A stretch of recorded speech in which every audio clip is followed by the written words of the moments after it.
This world has ears and rocks have eyes. Nature loves to hide. The world is a bush full of fiery eyes. Nature loves to hide.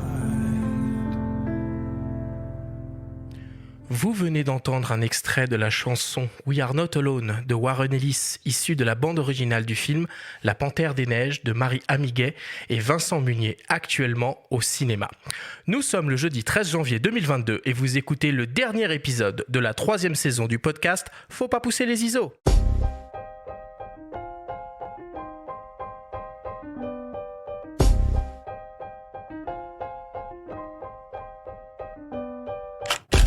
Bienvenue sur Faut pas pousser les ISO, le podcast entièrement dédié à l'image pour tous les passionnés de photos et de vidéos. Je suis Arthur Azoulay et cette émission vous est proposée par le magazine Le Monde de la Photo. Cette semaine, et c'est une tradition pour la dernière émission de la 3e saison du podcast, on se retrouve au coin du feu avec un photographe exceptionnel. Nous allons partir avec lui en voyage dans des contrées lointaines, dans la nature sauvage, à la recherche d'animaux rares et insaisissables. Nous avons le grand plaisir de recevoir Vincent Munier qui nous fait l'honneur d'être avec nous aujourd'hui. Cette émission vous est présentée en partenariat avec Epson, fournisseur d'imprimantes photo grand format et de mini-lab à destination des professionnels et des amoureux des beaux tirages papier. Et c'est parti pour cette dernière émission de la 3e saison du podcast après une courte pause des vacances de Noël. Je suis toujours avec toi, Benjamin Favier, le rédacteur en chef du magazine Le Monde de la Photo. Bonne année à toi, Benjamin. Comment vas-tu aujourd'hui ? Eh bien, bonne année, Arthur. Écoute, ça va très bien. Après ce long affût hivernal à traquer médiatiquement la bête Munier, on est ravis. On est ravis de l'avoir enfin à nos micros. Et oui, on a le grand plaisir de t'accueillir, Vincent, à nos micros. Alors, si tu le permets, je vais te présenter en quelques mots à nos auditeurs. Bien sûr, bonjour à tous. Bonjour. Tu es en quelque sorte le photographe animalier français. Depuis plus de 20 ans, tu parcours la planète avec ton appareil photo pour montrer la beauté des vastes espaces sauvages où la nature n'est pas encore transformée par l'homme.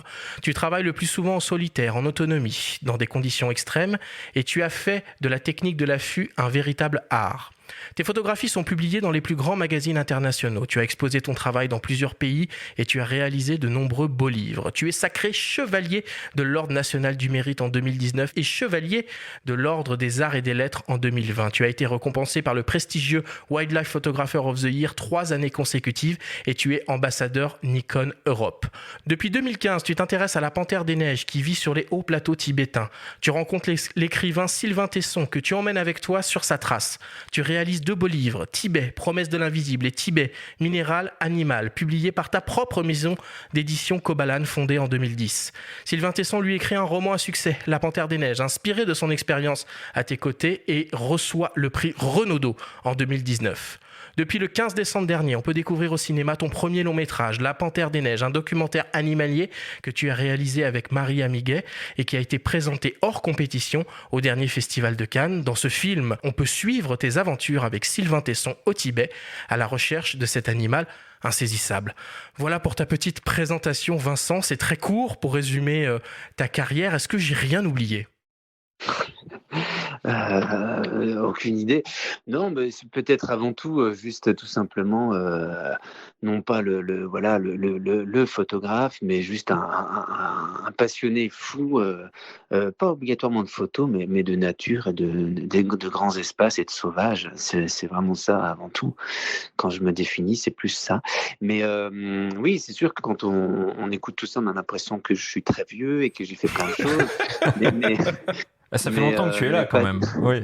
Mais pas tant, même si en effet je commence à grisonner. Mais oui, non, c'est sûr que c'est une vie de passionné, mais comme dans d'autres domaines. Mais là, c'est vraiment moi l'image animée et fixe qui a guidé ma vie. Et puis j'ai tout dédié pour rendre hommage à toutes ces bêtes et à tous ces paysages hallucinants que je vois depuis tout gamin, quoi. Ouais, c'est ça. Bon, Vincent, ton premier film, La Panthère des Neiges, sélectionné hors compétition au Festival de Cannes, un documentaire animalier, ça fait quoi du coup d'être sélectionné à Cannes? Ouais, c'était étrange parce que en même temps, il y a quand même un fossé énorme entre ce que je vis et puis ce monde-là. Donc après, évidemment, on s'est conditionné, Marie et moi, et puis Léopold, enfin la petite équipe. Mais c'est loin d'être notre univers. Mais on se dit qu'on est quand même souvent un peu dans notre bulle et qu'on prêche un peu parfois des convaincus, qu'on est un peu dans ce microcosme de la nature, du sauvage. Et Cannes, bah, ça permettait, en tout cas, c'est vrai qu'il y avait une certaine fierté, mais de mettre toutes ces bêtes qu'on ignorait ou qu'on mettait de côté un peu sur le devant, quoi. C'était elles les stars sur le tapis rouge, c'était pas nous en quelque sorte. Donc ça, c'était une certaine fierté, en effet, ouais. Et depuis que le film est sorti le 15 décembre, vous avez écumé pas mal de salles en France. Vous avez eu des premiers retours en direct, même des spectateurs. Comment tu as vécu tout ça et est-ce que vous êtes satisfait de l'accueil qu'a reçu le film? Ouais, oui, évidemment, l'accueil, il fait du bien, mais on a du mal encore un peu à digérer, on a du mal c'est très paradoxal tout ça. Il y a des retours qui nous font, beaucoup de bien, mais aussi parfois une certaine angoisse et des congratulations un peu trop exagérées où on n'a pas, parce que tout s'est fait quand même relativement naturellement, sans cette ambition-là. C'était juste une ambition parce qu'on savait le film qu'on souhaitait vraiment. On savait qu'est-ce qu'on voulait lui donner. Tous les ingrédients, ils étaient là. Il fallait, ça a été long à mettre en place, mais c'était relativement simple. Donc après, moi, des fois, alors ça fait du bien, mais en même temps, on se dit, c'est même étrange, quoi, que les gens soient autant saisis. Et je pense que ça révèle aussi un peu le malaise dans lequel on est et à quel point on s'est vraiment arraché de nos vraies valeurs et de notre partie un peu animale, des choses. Et c'est comme si ce film, bah, les gens nous envient, ils sont à nos côtés et ils ont des émotions qui sont presque aussi intenses que les nôtres sur le terrain et ça, c'est génial. Et pour nous, c'est un peu notre quotidien et donc là, c'est juste fabuleux. On se dit que oui, ce film, ça fait du bien de faire du bien, quoi. C'est ça. Et en même temps, ça montre à quel point on en est loin. C'est étrange et presque pas normal qu'il n'y ait pas déjà plus de films dans cette mouvance, dans ce côté très, très simple, très sobre, très, très, comment dire, voilà, c'est quand même, on est loin des gros films, de la grosse industrie du cinéma. Et, euh, et donc voilà, donc on était un peu partagés, mais évidemment, là, le contact direct avec les gens, ça nous a fait parfois un bien fou, quoi. Il y a des standing ovations plusieurs fois, et ça fait chaud au cœur parce qu'on voit les larmes à la fin. Mais les larmes, c'est quand même grâce à. On partage l'émotion. Moi, je pleure, Mhm. vous avez vu, je vois ma larme qui gèle, et on a réussi grâce à Marie, le fait qu'elle nous filme et qu'elle soit au plus près de nous et qu'à aucun moment il y ait une mise en scène, ce qui était vraiment souhaité dès le départ, à emmener les gens avec nous très, très simplement. Et ouais, de les voir complètement un peu abasourdis par cette fin et cette musique et ces paroles hallucinantes de Nick Cave, on se dit c'est génial, quoi. Paris réussi. Ah bah, de toute façon, on va revenir en profondeur sur la genèse de tout ça. Et effectivement, la dimension authentique et rustique du film, elle saute aux yeux. Et c'est peut-être pour ça que ça fonctionne, tu vois. Et ça en appellera peut-être d'autres sur Ouais. cette veine-là. En tout cas, on va revenir en profondeur sur cette aventure. Et puis moi, je te félicite quand même, puisque j'ai cru comprendre que vous aviez dépassé les 300 000 entrées au cinéma, et je trouve ça génial. Bravo, bravo, bravo, bravo, bravo. Ben oui, c'est gentil. Nous, c'est pareil, on a du mal avec les chiffres, mais quand on écoute les professionnels et toute l'équipe des distributeurs au Ecourt qui font un travail remarquable, c'est toute une bande de jeunes qui sont juste géniaux. Et, Et on les remercie pour tous les extraits sonores qu'ils nous ont fournis. Pardon. Oui, et ils sont presque plus enthousiastes et plus heureux que nous. Alors nous, on comprend pas trop parce qu'on sait pas trop à quoi ça correspond, mais en tout cas, c'est juste génial. En tout cas, on est dans une période compliqué où on est quand même c'est une tension, c'est d'une violence, c'est d'une aigreur, enfin voilà et donc on se dit purée, c'est juste génial que en cette période-là ce film fasse autant de bien. Bon, de toute façon, on va reparler de tout ça un peu plus tard dans l'émission. Je vous propose qu'on commence réellement cette émission, comme d'habitude, avec le Flash Actu.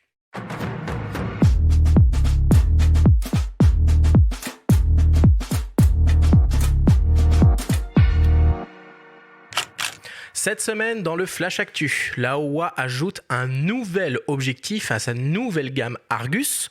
Nikon sort la première mise à jour de firmware pour son Z9 et nous avons malheureusement appris le décès de la photographe Sabine Weiss. Le Flash Actu vous est présenté par Fox.fr, le site des spécialistes de l'image.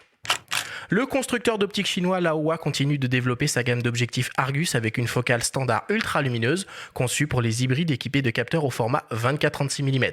Il s'agit d'un 45 mm f/0.95, légèrement plus long donc que le 35 mm f/0.95 annoncé en septembre dernier. L'incroyable ouverture maximale est assurée par un diaphragme circulaire à 15 lamelles. L'objectif est capable de produire des images avec de très petites profondeurs de champ et un bokeh particulièrement marqué, ce qui en fait un outil très intéressant 45 mm f/0.95 full frame sera disponible à la fin du mois de 13 lentilles réparties en 9 groupes avec une lentille asphérique. Cet objectif sera décliné en monture Canon RF, Nikon Z et Sony. L'objectif en lui-même est en métal et 100% manuel au niveau de la mise au point et du réglage de l'ouverture. Il pèse 835 grammes et mesure environ 11 cm de long. À noter que la bague de diaphragme peut être décliquable et la conception de l'optique limite le phénomène de focus breathing en vidéo. Le Laowa 45 mm f/0.95 full frame sera disponible à la fin du mois et proposé au prix de 1049 €. Cet objectif sera décliné en monture Canon RF, Nikon Z et Sony E. Quelques semaines seulement après le lancement du Z9, le vaisseau amiral hybride professionnel de Nikon, on dispose d'une première mise à jour de firmware qui améliore encore plus les performances de l'appareil. C'est au niveau des possibilités en rafale que cela se joue principalement. Grâce à la mise à jour, le Z9 sera en mesure d'aligner 20 images par seconde avec un enregistrement simultané RAW plus JPEG sur une durée de 8 secondes contre 3 auparavant, et donc de produire une série continue de 160 images consécutives. Voilà qui devrait satisfaire encore plus les photographes d'action. Le firmware 1.10 du Nikon Z9 est accessible gratuitement et disponible depuis le site de Nikon. Et enfin, l'année 2021 s'est terminée avec la disparition de la photographe Sabine Weiss qui est décédée le 28 décembre à l'âge de 97 ans. Sabine Weiss était la dernière représentante du courant de la photographie humaniste français dont par exemple Robert Doisneau-Brassailles ou Willy Ronis faisaient partie. Sabine Weiss se définissait comme une artisan photographe. Elle appartenait à la prestigieuse agence Raffo. Outre ses photographies de rue personnelles prises sur le vif en noir et blanc, elle a aussi réalisé de nombreuses photographies de mode, de publicité, de portraits d'artistes, de reportages sur commande. Sabine Weiss a légué l'ensemble de ses archives au musée de l'Élysée à Lausanne en Suisse, son pays d'origine.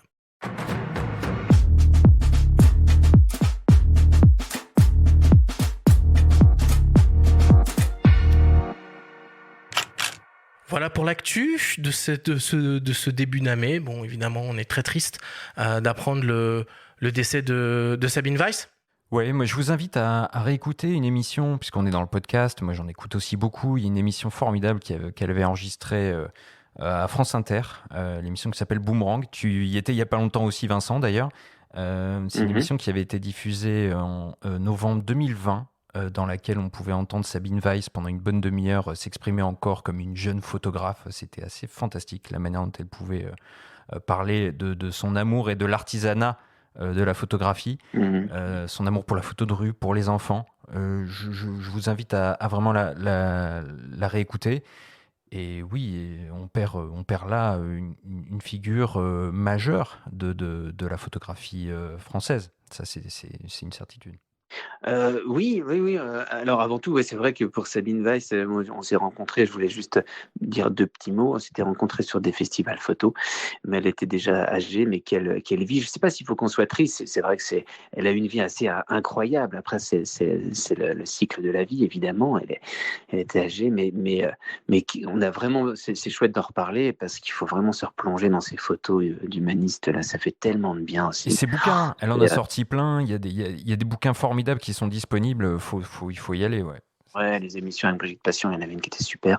Non, non, vraiment une grande dame, un grand hommage. Voilà, vraiment. Bon, on voit aussi que Nikon améliore les performances de son Z9. Vincent, je sais que tu es ambassadeur Nikon, tu as dû tester l'appareil depuis un moment maintenant. Encore mieux, du coup, en rafale. Ça te parle? Le Nikon, oui, bah moi j'ai une longue histoire avec cette marque et j'y reste fidèle. Et j'ai eu l'occasion de faire pas mal de tests de précédents boîtiers. Et puis là, cet été, oui, cet été, j'ai eu la chance d'avoir ces prototypes pendant quelques semaines dans les mains. Et oui, bah, je suis vraiment impatient. Je suis vraiment impatient d'avoir la version définitive. Elle devrait, je l'attends là ces prochains jours. Parce que, oui, évidemment, on passe encore. C'est vraiment ce boîtier qui, moi, m'a amené vers l'hybride.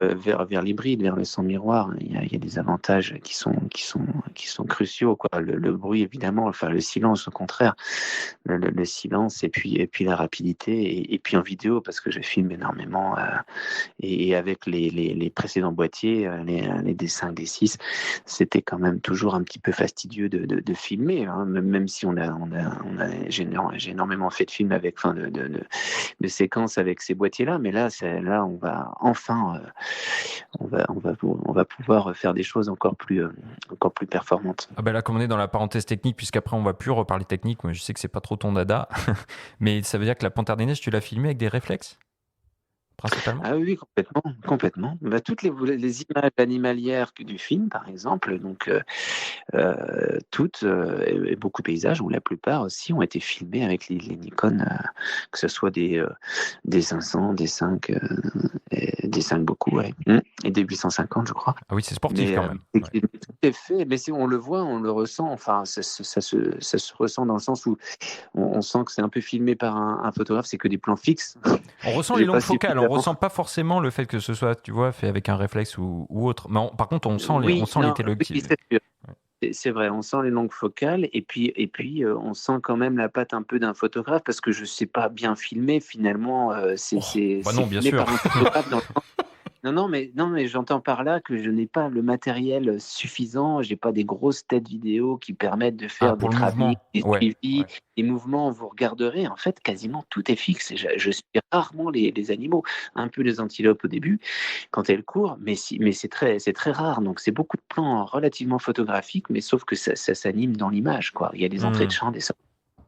Et tout ça, c'est parce que c'est filmé en regardant le petit écran derrière. Donc, vous voyez, j'ai même pas un Shogun pour avoir un écran un peu plus grand et être un peu plus. Donc, tout se fait un peu à la va-vite. Donc, il y a beaucoup de choses qui sont loupées, évidemment. mais à l'inverse, il y a une grande flexibilité. Il y a beaucoup de légèreté. Je peux approcher en effet des panthères. Je peux crapahuter avec et puis tout mettre dans le sac. C'est-à-dire quand on part sur plusieurs jours, il faut tout prendre, trépied, boîtier, sac de couchage, duvet, gaz, alimentation, eau. Donc tout ça pour dire que avec une grosse Sachtler ou une grosse tête vidéo qui fait déjà 10 kilos et un gros trépied, ce serait Ce sera autre impossible. chose, Ouais, Zachler, c'est les trépieds, un fétiche pour les vidéastes un peu. Mais c'est énorme à Absolument, transporter. Ouais. Et ceux qui ont déjà fait des films sur la panthère, comme la BBC, ils ont fait des choses fantastiques. Ils filment depuis le 4x4, et ils ont des grosses RED, des grosses caméras avec des 800, et ils filment la plupart du temps depuis la route. Hein.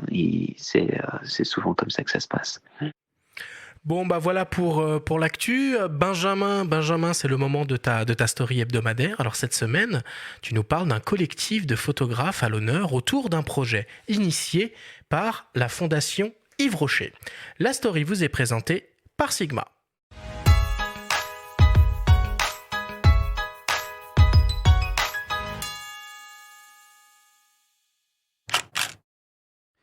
depuis 2007 et sa rencontre avec Wangari Maathai, première femme africaine à recevoir le prix Nobel de la paix et marraine de la campagne Plant for the Planet, Jacques Rocher a initié le projet Plant for Life. Objectif, planter 100 millions d'arbres à l'horizon 2020. Cette mission étant accomplie, le président de la Fondation Yves Rocher souhaite désormais en planter 35 millions de plus d'ici 2025. Afin d'éveiller les consciences et rendre hommage aux personnes impliquées dans ces projets dans une trentaine de pays à travers le monde, le livre Au nom de l'arbre a été publié chez Albin Michel. La photographie y occupe une place prépondérante. Jacques Rocher souligne combien le travail des photographes doit être valorisé et s'inscrire dans un temps long. D'abord, moi j'aime beaucoup la photographie. J'ai créé le festival photo de Lagacy il y a 18 ans. Donc pour moi aussi, les photographes sont des éclaireurs. Sauf que souvent on est dans l'immédiateté, on envoie une photo puis un clou chasse l'autre. Ce qui nous a intéressé avec Cyril Drouet, c'est de dire on va donner libre cours à des photographes pour aller sur les lieux où on fait les plantations. On ne leur donne pas de directives précises.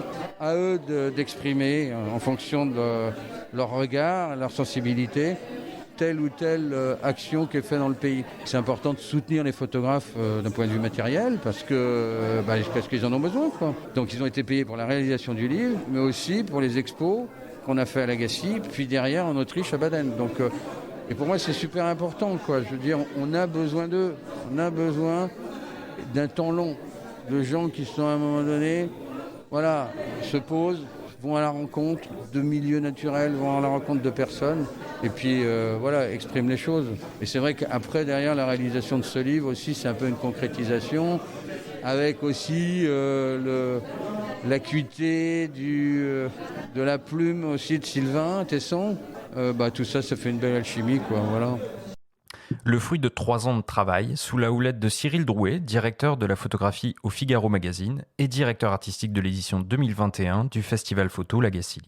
L'idée, forcément, c'était de planter 100 millions d'arbres d'ici 2020. Et on s'était dit qu'il fallait, avec Jacques Rocher, avec la Fondation, essayer de laisser une trace, mais une trace visuelle de tous ces projets qui ont été créés à travers le monde. Donc on a fait appel à 9 photographes de très grand talent, puisque ça va de Brent Searton, qui a eu 15 World Press, à Emanuele Scorcelletti, qui a été aussi couronné, et à d'autres photographes comme Axel de Russet, Catalina Martin-Chicourt, enfin j'en passe, et de partir chacun sur des spots, de rester 15 jours, 3 semaines ou 1 mois et de montrer avec leur sensibilité photographique ce qui avait été réalisé. Il en est ressorti donc 9 productions à travers le monde et puis donc un livre qui est sorti aux éditions Albin Michel cette année et qui permet de faire le point avec une préface de Sylvain Tesson.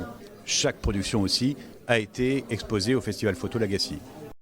La photojournaliste Axel de Russet a suivi le quotidien de paysans togolais qui tentent de sauver leurs terres en plantant des arbres fertilitaires fixateurs d'azote. Elle partage son enthousiasme suite à cette expérience collective.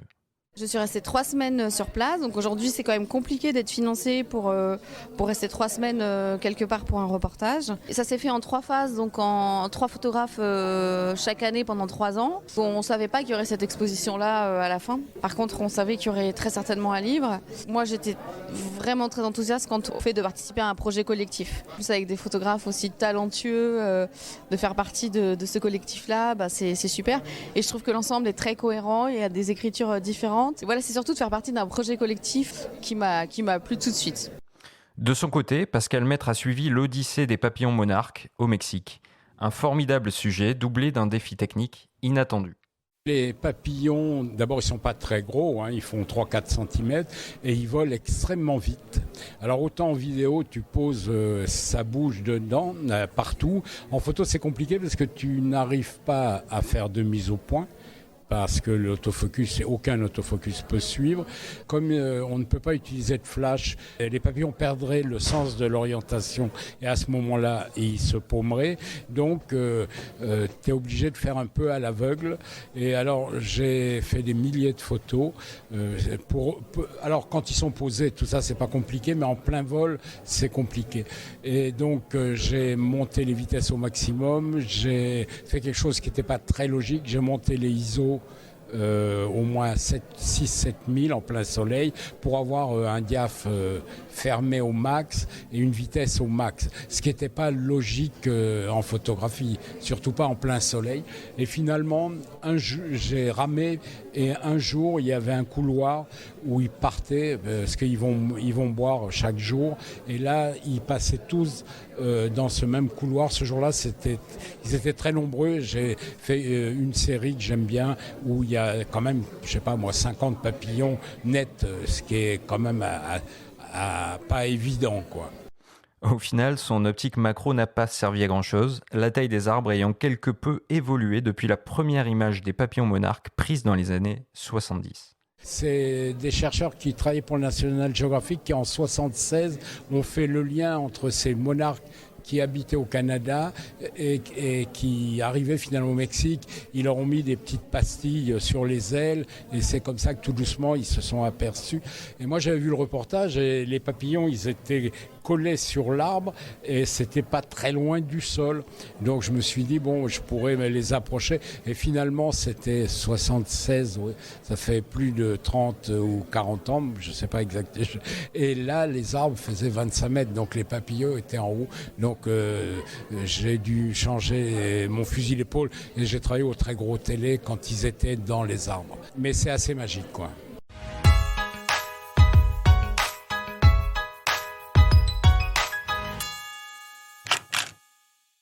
Benjamin, ce projet me fait penser à Instituto Terra de Salgado et de sa femme, d'une certaine façon. Oui, on en avait beaucoup parlé quand Sébastiao était venu nous voir. C'est des projets finalement qui sont plutôt en vogue aussi, des projets de reforestation, de replantation. Il y a beaucoup de sites aussi, d'ONG qui œuvrent dans ce sens. Moi, là, à Noël, j'ai reçu d'ailleurs un cadeau du site EcoTree qu'on m'a fait pour replanter un arbre quelque part. Bon, ben voilà, ça participe un peu de tout ça. Ce qui est intéressant aussi, c'est surtout la sensibilité de Jacques Rocher à la photographie et le soutien qu'il apporte aux photographes via la création du festival Lagacilly, notamment, et donc les conditions qu'il leur a offert pour travailler en profondeur et avec du temps, ce qui manque le plus souvent, pour mener leur sujet à bien et produire ce très beau livre, avec une préface de Tesson. Voilà, donc on a une petite jonction sympathique avec notre invité du Avec jour. le travail de Vincent, oui. Vincent, une réaction à cette story ? Oui, écoutez, oui, on peut tirer notre chapeau à Jacques Rocher, en effet. Ouais, non, mais c'est devenu un ami. Hein. Il m'avait invité à Agassi à exposer une fois, 2 fois, et puis nous sommes allés ensemble. Je l'ai emmené au Kamchatka dans les années 2000, là, quand j'ai découvert cette péninsule à l'extrême est de la Sibérie. Je les ai invités, ils m'ont rejoint pendant 2 semaines avec lui et quelques membres de sa fondation, et c'est devenu vraiment un ami, et c'est vrai que ça fait plaisir de voir un homme aussi sincèrement touché par la photographie, et comme vous le dites, qui aide les photographes à mettre ça en avant, et il est foncièrement passionné, et puis il a beaucoup de goût, je trouve. Enfin, on a beaucoup d'affinités assez communes par rapport aux photographes qu'il apprécie, et son travail dans la fondation, c'est juste génial. C'est vraiment important. C'est vraiment mettre en effet des moyens au service d'une cause qui est plus que noble. Même si évidemment planter les arbres c'est extraordinaire, ce qu'il fait c'est génial.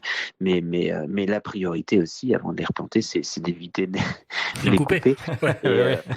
Et c'est là aussi, c'est un autre combat qu'il faut mener de front, parce que planter c'est très bien, il y a des pépinières ou autres, mais avant tout il faut arrêter d'en couper, et puis préserver des forêts très variées, des forêts diversifiées à tout niveau, quoi. Donc parce qu'on est à l'image de l'agriculture, la sylviculture souffre de l'industrialisation évidemment, et moi je le vois ici. Ça va être mon prochain combat, on pourra en reparler, mais c'est sur les Vosges, et c'est pas le tout de planter des arbres, mais il faut même, j'ai envie de dire, il faut presque il faudrait presque laisser des arbres revenir de manière spontanée. C'est encore ce qui est mieux à faire, et ne pas trop interagir, quoi, et puis éviter, et puis les protéger et varier, quoi, et être encore une fois de plus dans la mesure, et de pas sombrer dans l'exploitation intensive sans quoi, on le sait très bien, on se fragilise et à tout niveau, il n'y a plus de vie, il n'y a plus de biodiversité, ce mot un peu dur, et on est beaucoup plus vulnérable à quelques maladies, tempêtes, virus, évidemment. Donc, coup de chapeau à la Fondation Yves Rocher et à tous ceux qui continuent aussi de préserver les forêts, les vieilles forêts, les arbres morts et tout ça, c'est important. Et un mot peut-être, Vincent, toi, on parle de forêt, on parle des Vosges, tu avais initié un festival aussi au travers d'ailleurs des forêts vosgiennes, entre les arbres, les sentiers de la photographie. Est-ce que tu veux en dire un mot peut-être, ou tu en es où de ce projet-là? Oui, là alors c'est rigolo parce que c'est bien de faire ce lien, parce que c'est suite à une exposition à l'Agacie où Jacques avait fait un très grand tirage, et moi c'est mon côté un peu vosgien, un peu radin, rien ne se perd. On s'est dit, mince, des grands tirages comme ça, on va pas non plus les détruire, quoi. Et avec les copains, on s'est dit, mais pourquoi pas les utiliser et refaire un autre festival par chez nous. Donc c'est juste du recyclage qu'on a fait pour l'édition 0 des Sentiers de la photo. Et on a remis, alors les photos étaient un peu abîmées, alors on l'a fait un peu à la route, on a remis un encadrement en bois, on a planté des piquets d'acacia dans les prés, dans la forêt, en buvant des bières avec des copains les week-ends. Et puis, première édition, on a eu quelques milliers, même quelques dizaines de milliers de personnes qui sont venues. Ça a eu un succès fou, donc on a créé une association et puis on a pérennisé l'événement 4 années de suite. Et c'était rigolo parce que c'était de la bricole au départ, mais ça a beaucoup plu. Et là, on est presque confronté à un souci, c'est que j'habite c'est presque un petit village, un hameau, et ça drainait trop de monde. Et on a eu un peu des reproches, à juste titre, des habitants qui étaient là pour chercher le calme. Et finalement, les week-ends, c'était bondé de monde. Donc, on essaye de retrouver, on va réajuster notre copie et voir comment faire pour qu'il y ait un peu moins, pas moins de succès, mais faire attention que tout soit bien, que personne ne pâtisse de cet événement. Mais en tout cas, c'était chouette. On a repris l'esprit de l'Agacie. Tout était gratuit et on avait plus de 150 photos sur un parcours de 5 km dans la forêt. Et ça avait vraiment plu, quoi. Donc on va voir. Pour l'instant, on a fait une année de pause, puis virus oblige également, donc on réfléchit à faire les choses un peu différemment. Affaire à suivre. Merci Benjamin pour cette très belle story cette semaine. Je vous propose maintenant qu'on fasse une petite respiration avant d'attaquer notre grande discussion au coin du feu avec toi, Vincent. On revient dans quelques secondes après une très courte publicité. Pour continuer à photographier le monde qui vous entoure pendant encore longtemps, contribuez à le protéger avec MPB. MPB, c'est la première plateforme mondiale d'achat, de vente et d'échange de kits photos et vidéos d'occasion. Du matériel 30% moins cher, garanti et disponible immédiatement. Comme des milliers de créateurs à travers le monde, faites-nous confiance et luttez contre le gaspillage électronique tout en faisant des économies. Faites-vous plaisir pour Noël et rejoignez le mouvement sur mpb.com. Nous sommes de retour dans Faut pas pousser les ISO avec le photographe Vincent Munier pour une grande discussion au coin du feu. Alors en guise de préambule, je vous propose d'écouter un extrait du film La Panthère des Neiges de Marie Amiguet et Vincent Munier qui est actuellement au cinéma.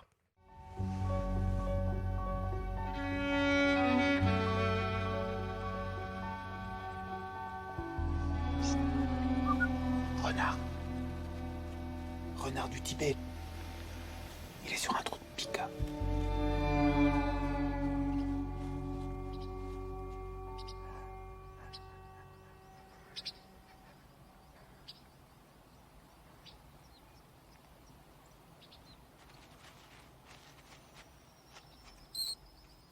Oh, ça y est, il l'a eu. Il est fort.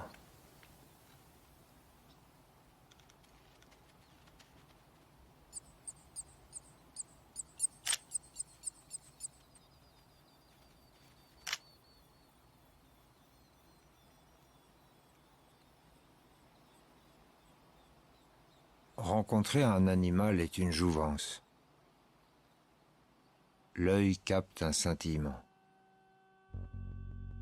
La bête est une clé, elle ouvre une porte. Derrière, l'incommunicable. Et on entend les quelques mots de l'écrivain Sylvain Tesson. Alors Vincent, peut-être première question, est-ce que tu peux nous expliquer pourquoi cette Panthère des Neiges est si importante pour toi? Est-ce que tu as une idée de pourquoi elle a autant de succès auprès du public? Alors, je pense que, comme tous les grands félins, probablement, ça attire. En l'occurrence, moi, c'était suite à des lectures de récits d'aventuriers, de récits de naturalistes qui y sont allés dans les années 70-80. C'est vraiment ça. La Panthère des Neiges, elle était tardivement photographiée. Elle était filmée par Georges Challer dans les années 70. À l'époque, il avait même osé attacher une chèvre vivante pour la tirer, donc il l'avait appâtée. Ce que évidemment, on ne fait plus aujourd'hui, heureusement. Mais c'était une autre époque, hein, attention, il faut remettre ça dans le contexte. Et puis après, il y a eu Fritz Polking, un Allemand, qui l'avait un peu photographié. Ensuite, Eric Dragesco, qui avait passé 10 ans en Mongolie. Il avait quelques images, mais moyennement intéressantes. Donc c'est toujours un peu ça, c'était un peu comme un Graal d'un naturaliste, d'un photographe, parce qu'on la connaissait extrêmement élusive, extrêmement farouche. Et moi, ça m'emmenait aussi, ce que j'aime faire, comme ce que j'ai fait avec les loups blancs, c'est me lancer un défi à moi-même dans des lieux assez incroyables, très un peu compliqués, et puis de marier la photographie, marier l'aventure, marier le dépassement de soi, tout ça, j'adore. Donc ça s'est passé un peu comme ça, mais voilà, après. Attention, la panthère, vous avez vu, hein, ce qui nous plaît dans ce film et ce qu'on a mis en avant. Je crois que la panthère, elle est un peu un prétexte, hein, et on a souhaité terminer ce film avec ce petit rouge-queue de Guldenstadt là, qui est le dernier plan animalier, le dernier plan du film. C'est pour montrer que finalement. Tout est fascinant, quoi. Il n'y a pas vraiment une hiérarchie dans ces animaux, comme le dit Sylvain là, qui nous transperce à chaque rencontre. Et vous avez vu le chamanoul, c'est juste incroyable. Il y a aussi une séquence de ces cerfs que j'avais filmé là. C'était un voyage où j'étais en solo à contre-jour. Il faisait moins 20, moins 25, et ils bramaient, ils étaient surexcités, ils fumaient de tous les côtés avec une lumière à contre-jour. Ces moments-là avec la musique de Warren, ça fonctionne à merveille, quoi. C'est extraordinaire. Donc voilà, donc c'est un peu en même temps, je me contredis, quoi. C'est-à-dire que c'est un animal qui m'a fait aller là-bas, qui me fait rêver en effet, mais à l'inverse, même des voyages où je la voyais pas, où j'y restais un mois, et ben ils étaient tout aussi forts que ceux où je l'ai vu, quoi. Donc c'est rigolo, j'aime ça. Comme là, peut-être que j'irai voir le tigre de Sibérie, parce que j'en rêve aussi depuis gamin, après avoir lu Der Zunzala. Mais j'y vais parce que tout me plaît là-bas, c'est-à-dire la taïga, la forêt, l'aventure, le côté sauvage, le côté difficile, de m'échapper de mon confort et de vivre sur le terrain comme une bête, d'être comme à leur niveau. Ça m'excite fortement, quoi. Et puis ces destinations, que ce soit l'Arctique, le Tibet, la Scandinavie, alors pourquoi toujours pas le désert, ou rarement en tout cas, ça je sais pas trop pourquoi. Je pense que c'est mon côté un peu vosgien, froid. T'es allé en Abyssinie, quand même, tu avais photographié c'est vrai, mais tu vois, l'Abyssinie, on est à 4000 mètres, 4500 mètres, c'est aride. C'est aride. C'est les hauts plateaux. Et c'est encore. Alors je ne sais pas trop pour quelle raison. Il y a plusieurs hypothèses, mais je suis attiré par ces endroits assez désolés où il y a peu de diversité finalement.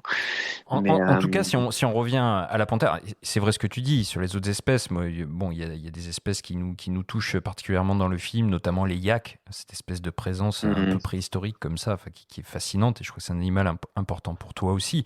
On voit le chat de palace, la manière dont il est filmé d'ailleurs, qui est assez saisissante comme ça en gros plan. Néanmoins, on reste quand même subjugué par la panthère et cette espèce de fantasme de photographe animalier qu'on rêve peut-être tous d'être un peu parfois quand on est intéressé par la photo. Et est-ce que toi, tu as des idées de chiffres ou de... C'est quand même un animal qui est menacé. comme le tigre que tu as cité d'ailleurs. Est-ce que tu as des idées de chiffres d'ailleurs, combien il en reste un peu dans le monde, ou est-ce que c'est facile d'avoir ce genre d'infos? Oui, alors c'est pas évident parce qu'en effet, elle est difficile à comptabiliser. Elle est en effet sur la liste rouge de l'IUCN, là, cet organisme qui classe les espèces en danger dans le monde. Donc, c'est un félin qui est en danger. Principalement, elle est à cheval sur plus d'une dizaine de pays quand même, hein, de la Mongolie en passant par l'Asie centrale et puis en revenant sur toute la chaîne himalayenne, là. Donc, en fonction des pays, elle est plus ou moins, comment dire, en danger. En Asie centrale, elle est encore énormément braconnée. Et puis, il y a des conflits avec les bergers, parce que de temps en temps, c'est sûr qu'elle vient taper un yak ou elle vient prédater voilà, des brebis ou des chèvres. Donc, il y en a dans certains pays, ça, ils supportent pas. Là où j'étais, il n'y avait pas de souci, c'était la part des bêtes. Ils avaient des frondes, ils balançaient des pierres à la panthère si elle venait. Donc, ils se défendaient comme ça. Ils n'ont pas le droit d'être armés, hein, en Chine, hein, au Tibet. Donc, tout ça pour dire que la population, c'est un peu flou. Il y a des chiffres qui sont avancés comme 5 000, 8 000, 10 000. Voilà, c'est pas évident. Moi, je pense que on connaît mal la population sur le plateau tibétain. Parce que pour des histoires de géopolitique, il est difficile pour les scientifiques d'y être. Moi, j'ai eu pas mal de soucis aussi avec la police chinoise. Donc, mais les milieux sont plutôt favorables. Et puis, bizarrement, en Chine, ils détruisent d'un côté, mais ils protègent ou ils surprotègent de l'autre. Et ça, c'est plutôt génial. Enfin, génial quand ils protègent. Et la panthère, c'est le cas. La panthère, elle est vraiment, si on y touche un poil, on peut aller en prison. Donc ça, c'est plutôt une bonne chose. Donc j'ai envie de dire, au Tibet, elle se porte plutôt bien, mais ailleurs, non, moyennement, parce que évidemment, pression démographique, évidemment, compétition avec le bétail, et que il y a beaucoup de panthères qui sont confinées, qui sont dans des coins de plus en plus petits, quoi. Donc oui, c'est un félin qui reste en danger, absolument. Vincent, ta rencontre avec l'écrivain Sylvain Tesson a été un tournant décisif dans cette œuvre autour de cet animal sauvage. Marie Amiguet, la réalisatrice du film, nous raconte comment cela s'est passé. On l'écoute. Quand il m'a dit, voilà, j'aimerais bien inviter un écrivain, Sylvain Tesson, je me disais, bah, quand même, inviter Sylvain Tesson et tout ça, tu crois vraiment que tu vas réussir à inviter Sylvain? Moi, j'avais lu ses bouquins, j'étais assez assidue à l'affût à lire les livres de Sylvain Tesson. Et donc, on est parti rencontrer Sylvain à Paris tous les deux. On s'est retrouvés dans un petit bistrot que Sylvain affectionne, autour d'une table, et et d'une carte, et puis Vincent a commencé à parler à Sylvain, et à lui demander, voilà, écoute, on a ce projet-là, ça fait 6, 7 voyages que je vais au Tibet, je cherche la panthère des neiges, et j'aimerais t'y emmener, et en échange de te montrer peut-être la panthère des neiges, c'est un pari un peu osé, hein, est-ce que toi tu serais d'accord d'écrire quelques légendes pour mes photos, pour mon livre photo? Et là, Sylvain nous a regardés tous les deux, et avec les sourcils en circonflexe, et il nous a dit, mais donnez-moi une bonne raison de ne pas venir. Alors du coup, Vincent, ta collaboration avec Sylvain est allée au-delà de tes espérances. Oui, mais il m'avait quand même soumis dans des festivals, on s'était rencontrés avant, soumis l'idée de venir avec moi, de me suivre à l'affût, et à plusieurs reprises, et pour moi c'était le bon timing, c'était vraiment le bon timing, parce que je voulais terminer ces 10 années au Tibet avec un livre et un film, et ce film je le voulais pas animalier parce que j'avais beaucoup filmé les animaux, et je voulais qu'il y ait un échange, mais pas juste que moi filmer ce qu'on avait fait auparavant avec Laurent Geoffrion en Abyssinie, en effet, et puis en Scandinavie pour Bonne Pioche. Mais là, je voulais élever un peu le débat, parce que quand même, je reste que photographe, et j'ai du mal à poser vraiment les bons mots sur des émotions. Donc là, c'était juste idéal de proposer à Sylvain. Et puis, en effet, je lui ai un peu presque vendu un 100% à la panthère, même si c'était pas c'était pas vrai. Mais mes voyages précédents, c'était du repérage. J'avais vraiment, je connaissais les canyons où ça allait, donc je me suis dit, ben voilà, ça peut être. J'avais vraiment ce besoin de lui pour ça, quoi. Je me dis, mais ça va être fabuleux d'avoir en effet ces textes pour mon livre. Et puis ce film terminé, c'est juste génial. Ce qui n'était pas du tout prévu, c'était ce récit chez Gallimard, et puis ce prix Renaudot qu'il a eu et ce succès de son livre. Mais ce qui m'étonne guère parce que il a un talent fou. Mais voilà, ça, c'était pas prévu. Là, on était à l'affût, on était peut-être le 8e jour ou 10e jour, je sais plus, là-haut. Et derrière un rocher, on était à l'affût à la panthère. Il me dit, écoute, Vincent, je peux pas me contenter juste de quelques légendes dans ton livre photo. J'ai une super histoire, c'est passionnant. Est-ce que tu m'autorises à proposer à Gallimard un récit de notre aventure? Et je lui dis, bah évidemment. Donc ça, c'était pas prévu son récit. Je dis évidemment, oui. Et donc lui a été plus rapide que Marie et moi, et il l'a sorti avant, et voilà, finalement, ce récit, c'est un peu le tournage, quoi. Il faut quand même lire les 2 ouvrages qui sont édités chez toi par Kobalan. Il y a notamment Les Carnets d'affût, que moi je trouve très très réussi, où il y a une sorte de making-of en fait. Finalement, quand on a vu le film ou quand on a lu le livre qui est auréolé du prix Renaudot, on voit un petit peu toute l'aventure, on vous suit les uns les autres, Léopold, Marie, Sylvain et toi. N'empêche que quand tu convies Sylvain comme ça sur le terrain, toi qui à la base est très solitaire, tu es dans une aventure finalement collective et médiatique, puisque bon, c'est quelqu'un, au-delà de son talent, qui est aussi devenu quelqu'un de très médiatique, malgré lui, hein, bien sûr. Comment toi, tu vis ça sur le terrain, même si tu vas de plus en plus aussi vers la vidéo qui requiert l'assistance d'autres personnes, alors qu'en photo, tu peux rester solitaire. Comment toi, personnellement, tu vis ça sur le terrain ? Oui, bah là, moi je m'étais un peu conditionné parce qu'on partait vraiment. Là, il y avait 0 photo. Hein, tous les 3 derniers séjours, c'était même avant, quand je partais en solo, c'était vraiment que vidéo, principalement. Et j'avais commencé, en effet, comme tu le dis, hein, en vidéo, tout seul, c'est moins évident. J'en ai fait un peu tout seul, mais après, il y a Léopold qui est venu m'aider. J'ai pris aussi un copain naturaliste. Enfin bref, je me suis entouré. On était soit 2 ou soit une fois, on était 3 même.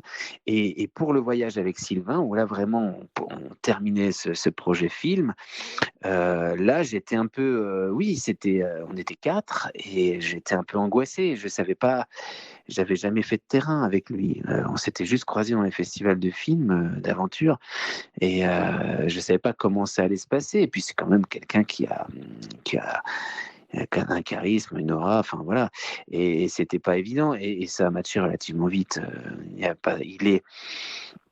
C'est un gars qui pourrait paraître, quand on l'entend, quand on l'écoute, un peu inaccessible, ou tellement il s'exprime magnifiquement bien. Et finalement, non, il est d'une simplicité. Il s'adapte énormément à son interlocuteur, on va dire. Et donc ça s'est super bien passé, vraiment. Ça a été une belle complicité. Il était besogneux, il bossait, il écrivait énormément, il déconnait souvent, il y a beaucoup d'aphorismes, beaucoup de calembours. Non, on faisait souvent des binômes, on se retrouvait le soir, soit sous la tente, dans la grotte, ou dans les cabanes des bergers, et on était exténués évidemment, mais vraiment aucune tension. Déjà avec Léo, aucune, parce que Léo, c'est un mec aussi que je connais depuis 10 ans, hein. Il fait mes typages, il m'assiste, tout ce qui est technique informatique, c'est un peu le couteau suisse. Il est extraordinaire. Je crois que c'est son dit dans le livre, on a toujours besoin d'un philosophe en voyage. Oui, en plus il est philosophe, mais il est aussi, il a ce côté un peu geek, et moi la technique ça m'amuse, ça me fatigue, donc là il me supplie.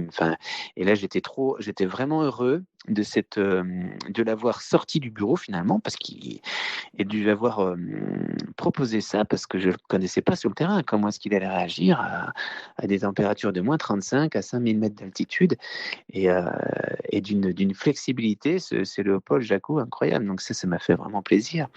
Et Sylvain, pareil, quoi. Bon, lui, il avait plus l'habitude de ces conditions, mais même si vous avez vu dans le film, des fois je le rabroue un peu parce qu'il est un peu bruyant quand il arrive en haut d'un sommeil, mais On devine ton agacement parfois.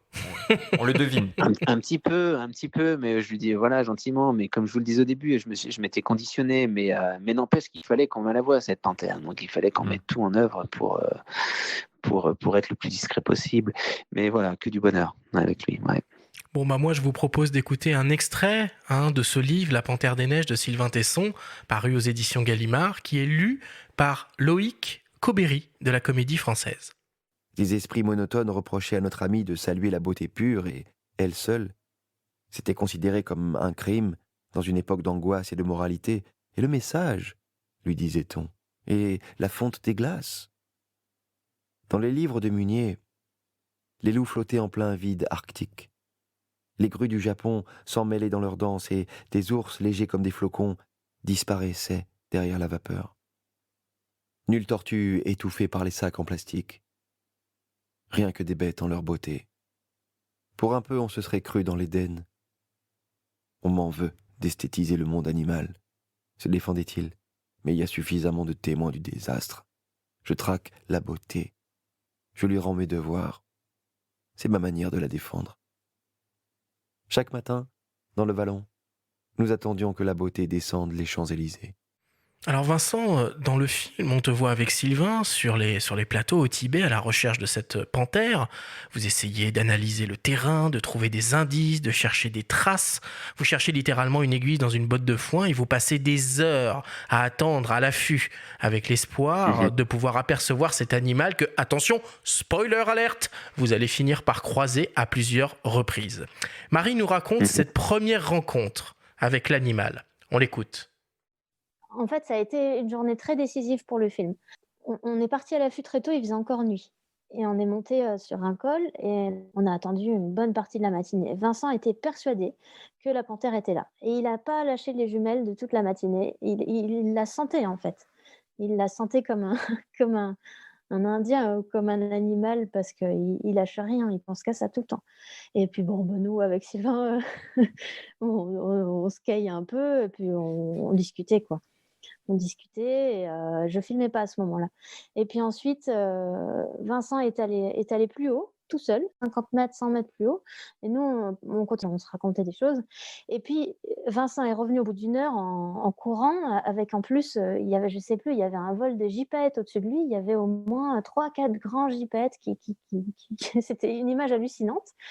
Dans une lumière complètement folle entre deux nuages. Et là, il nous dit « J'ai vu la panthère, elle était là, elle dormait sur ce promontoire derrière nous. J'étais sûre qu'elle était là. » Il sent des trucs que nous, on a mille lieux d'imaginer.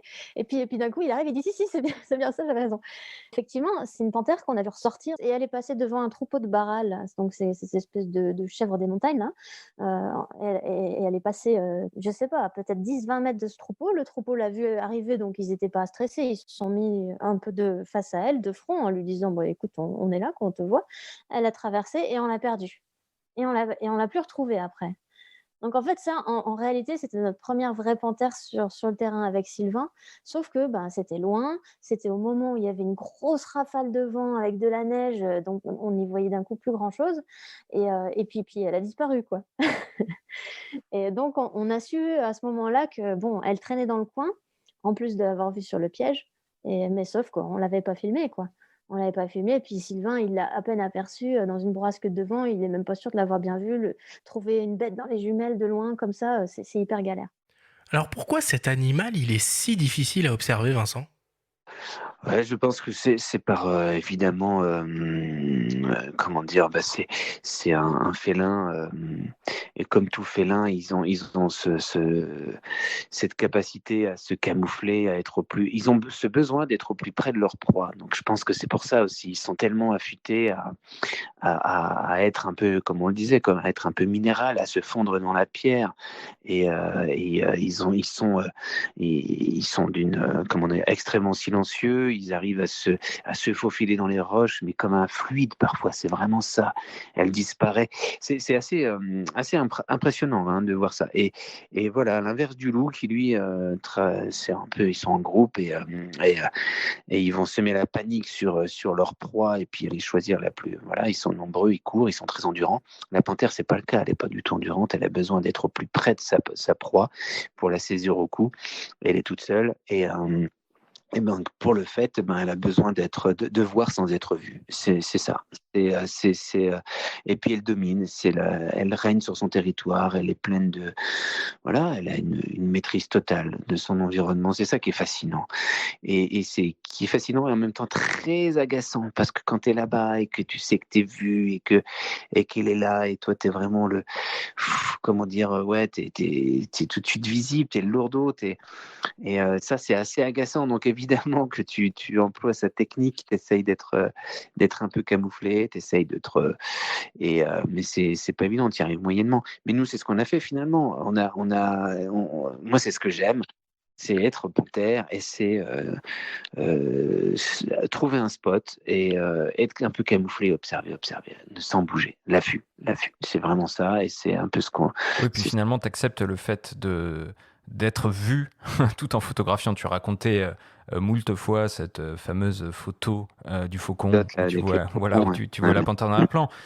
Et tu recours quand même à d'autres artifices aussi pour essayer de la voir. On te voit installer des pièges pendant le film. Il y a ce côté un peu making-of aussi qui rend le film... Je parlais de côté rustique un peu, mais c'est ça qui rend le film aussi un peu artisanal à sa façon et très agréable à voir. On se projette vachement. Finalement, il y a de l'humilité aussi. Tu mets un piège photo la nuit pour voir si elle passe à tel ou tel endroit. Tu étudies le terrain et c'est fondamental finalement. Mais ouais, mais c'est ça. C'est pour ça qu'il faut attention. Moi, à aucun moment on veut jouer les héros. Et puis cette photo avec le faucon et la panthère derrière que je vois seulement 2 mois après, c'est ça quoi. C'est des pieds de nez. Et c'est important de le dire. On n'est pas des héros là-bas, même si on est un peu plus habitué, un peu plus que la moyenne évidemment. Mais quand même, non. Là, c'est vraiment mettre en avant. C'est ce qu'on a mis. Moi, je tenais à cette phrase de fin, quoi. C'est un hommage à toutes ces bêtes, quoi. Un hommage à toutes ces bêtes que l'on ignore et à qui on fait beaucoup de mal indirectement ou directement et dont on dépend, quoi. C'est vraiment ça, dont on dépend. Donc c'est ça. Et nous, on est là, voilà. Et en effet, tu as raison. On emploie des pièges photos. Moi, j'ai recours à cette technique qui m'aide bien. Désormais, il y a même des jumelles thermiques qui existent. En l'occurrence, j'en avais pas à l'époque, mais maintenant, ça devient un peu plus facile, qui détectent la chaleur. Donc, il y a des moyens qui nous aident énormément parce qu'on en a besoin. C'est triste, quoi. Et on précise pour les auditeurs peut-être. On précise rapidement pour les auditeurs peut-être non aguerris qu'il s'agit de pièges, on va dire vidéo. Hein. On parle pas Voilà, c'est des pièges photo évidemment, mais ça c'est ce qu'on utilise depuis longtemps. Moi j'utilise ça depuis une 15aine d'années déjà pour le lynx ici, et en effet c'est vrai que c'est chouette de voir ce qui passe. On apprend un peu mieux, mais voilà, c'est comment dire, oui, on a quand même pas, voilà, on n'a pas trop de mérite et par rapport à toutes ces bêtes. Donc comme tu le disais, c'est toujours ce sentiment d'humilité qui est fort, qui est nécessaire, et vraiment là-bas qui est nécessaire. Pareil avec les ours, hein, vous avez vu cette séquence avec ces ours. Moi je le répète souvent, mais d'être dans ces montagnes-là et de pas être le maître, de pas gérer, maîtriser, enfin ne pas... Et ça fait un bien fou, quoi, de se sentir proie, de se sentir vulnérable et sans toujours mettre l'accent sur les bêtes qui nous terrorisent, parce que ça on aime bien les attaques d'animaux sauvages. Mais voilà, nous on reste proie et ça c'est bien de le savoir. Ça c'est bien que tu le verbalises, Vincent, parce que dans le film c'est plutôt Sylvain qui le verbalise, le côté un petit peu inquiet à l'approche des ours dans votre direction. On va pas en dire beaucoup plus. Cette séquence. Allez voir en salle. Ouais, allez le voir en salle, mais c'est une très belle séquence qui montre encore une fois tout l'écosystème au plateau tibétain autour de la panthère. Et finalement, la panthère n'est, comme tu l'as dit à un moment, finalement, que la toile de fond est le prétexte pour cette espèce d'épopée philosophique sur les hauts plateaux. Alors, c'est vrai que quand on est à l'affût, on essaye de trouver le meilleur endroit pour voir sans être vu. Alors à 1, c'est déjà pas facile, mais à 4, ça l'est encore moins. Si tu maîtrises cet art la plupart du temps, il y a des moments où tu te fais toi-même piéger. On écoute Marie nous raconter une anecdote amusante à ce sujet-là. D'un coup, il y a ces gamins qui se sont revus au fond du canyon et qui nous ont repérés évidemment parce qu'ils connaissent la montagne comme leur poche. Mais c'était les enfants des nomades chez qui on vivait, chez qui on avait le camp de base et ils sont montés à l'affût et c'est vrai que ça a été une séance pour moi, une séquence hyper pleine d'émotions parce que j'ai trouvé ça génial qu'on soit là hyper sérieux à attendre la panthère des neiges, les aventuriers et tout. Et puis d'un coup, il y a cette troupe de petits mômes là, avec le sourire jusqu'aux oreilles qui montent et qui nous montrent que ouais, les gars, vous n'êtes pas trop bien cachés en fait. Vincent a un peu râlé en disant oh, bah, ça c'est ce qu'on appelle un affût discret. Et puis très vite, c'était un super moment qu'on a partagé là où ils sont restés 1 heure avec nous. Donc les garçons, ils ont arrêté de surveiller et puis on a blagué. Moi, je filmais un peu tout ça, c'était très sympa. Bon Vincent, si tu pouvais donner quelques conseils aux amateurs, aux novices qui aimeraient s'essayer à la pratique de l'affût, alors peut-être dans des environnements un petit peu plus accessibles que les hauts plateaux du Tibet, qu'est-ce que tu pourrais leur suggérer ? C'est ce que je dis souvent, c'est déjà un peu essayer de connaître un peu les animaux et puis d'avoir une bonne paire de jumelles. Ça, c'est vraiment important avant vite d'acheter du matos photo, des bons guides naturalistes, une paire de jumelles. Évidemment, essayer d'être un peu homochrome, d'être camouflé, quoi. Donc, essayer d'être de cette couleur un peu du milieu où on est. Et puis la patience, voilà, c'est un peu aussi l'éloge de la patience, se poser et que rien n'est sûr, même si parfois, j'avoue, quand on s'arrache les yeux pendant 8 heures par jour et ça dure pendant 8-10 jours ou rien, on sait qu'elle est là parce qu'elle a une proie ou alors on l'a aperçue rapidement, de manière fugace, au crépuscule, on sait que... Et puis non, rien. Donc, parfois, il y a une lassitude. C'est ça qui est bien, des fois, d'être deux, on se remotive parce qu'il y a vraiment... Marie, elle le dit là, que je suis un peu fou furieux, mais c'est sûr que un peu comme tout passionné, on est complètement obstiné, on est possédé, et c'est mon cas. Donc j'ai de l'endurance dans l'observation et dans le fait de durer longtemps en oubliant un peu le froid et les douleurs. Mais ouais, Tesson d'ailleurs, il te raille un petit peu dans le film en t'interpellant, en te demandant si tu n'as pas une vie intérieure d'une richesse qui te fait oublier finalement le froid et les heures qui passent. Oui, il me demande si. Mais oui, mais après, moi, je pense que ceux qui connaissent un peu cette activité comprennent vraiment que non, finalement, non, il n'y a aucun moment, c'est très rare que, en tout cas, pas des idées sombres, pas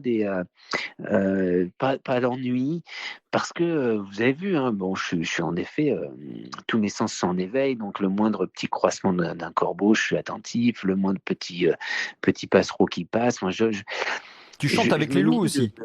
Je me nourris de tout ça, quoi. Et les loups, évidemment.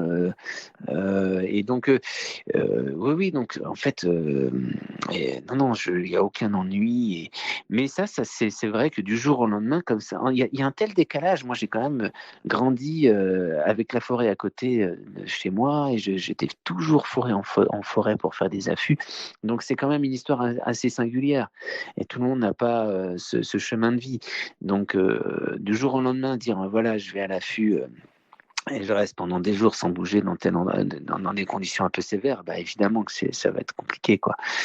C'est pas possible. Il faut le faire un petit peu, de manière progressive, et puis pas tout de suite. Nous, on est contents parce que ce film, en tout cas à la fin, les gens, ils n'ont pas qu'une envie, c'est tout de suite de s'attaquer à la panthère, et tant mieux.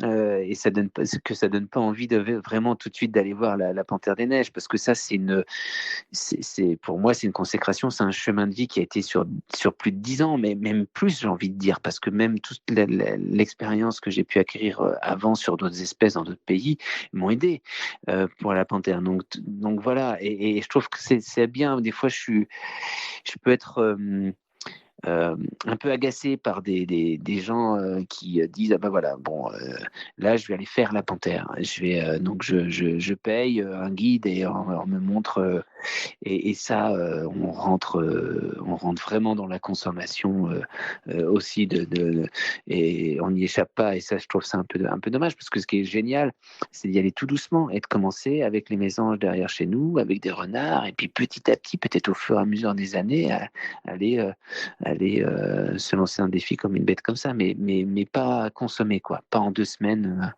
tout frais payé, 100% garanti, quoi. Alors Vincent, dans ton film, on est évidemment émerveillé par les images, mais aussi par le son de la nature, particulièrement bien retranscrit, mais aussi par la musique du film. Alors on peut dire que tu n'as pas fait les choses à moitié, puisque tu as travaillé avec Warren Ellis, compagnon de route de Nick Cave and the Bad Seeds. On l'écoute nous raconter la genèse de votre relation et de cette collaboration. Ouais, génial. On a discuté, j'ai dit, écoute, je peux faire peut-être la moitié de musique pour le film. Et le reste, parce qu'ils avaient fait un montage avec la musique de moi et Nick. Et j'ai dit, bon, bah, avec le reste, je peux te donner gratuitement. Et en fait, j'ai réservé 5 jours dans le studio.